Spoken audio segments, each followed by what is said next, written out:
যুক্তরাষ্ট্রে টানা ষষ্ঠ রাতের ব্যাপক হামলায় লণ্ডভণ্ড হয়ে গেছে ইরানের দক্ষিণাঞ্চলের বিভিন্ন বেসামরিক স্থাপনা।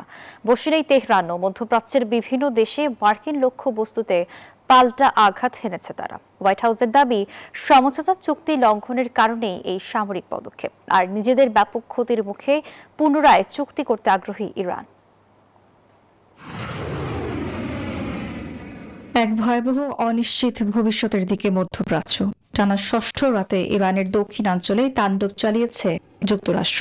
ধ্বংস হয়েছে রেলওয়ে স্টেশন সহ নানা বেসামরিক স্থাপনা, বিদ্যুৎ বিচ্ছিন্ন হয়ে পড়েছে বন্দর আব্বাস। এমন ধ্বংসযজ্ঞের পরও হোয়াইট হাউসের দাবি, ওয়াশিংটনের সাথে এখনও যোগাযোগ রাখছে তেহরান।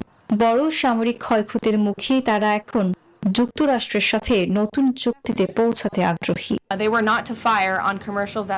তারা আগ্রহ প্রকাশ করছে কারণ মার্কিন সামরিক বাহিনীর পক্ষ থেকে ইরান ভয়াবহ আঘাতের শিকার হচ্ছে।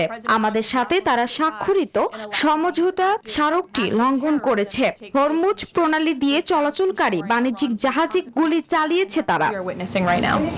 এদিকে নিজেদের অস্তিত্ব রক্ষায় চুপ নেই ইরানও।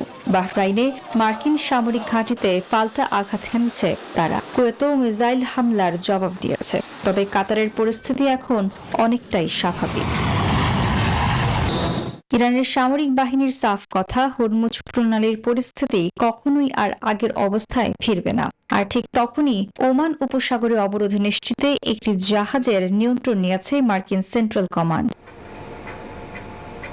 এর মধ্যেই নতুন করে হুঙ্কার দিয়েছে ইয়েমেনের হুথি বিদ্রোহীরা। রিয়াদ যদি ইয়েমেনে নিজেদের সামরিক হস্তক্ষেপ বাড়ায়, তবে সৌদি আরবের সব তেল স্থাপনায় ড্রোন ও মিসাইল হামলার কড়া হুঁশিয়ারি দিয়েছে তারা। Desk report, news 24।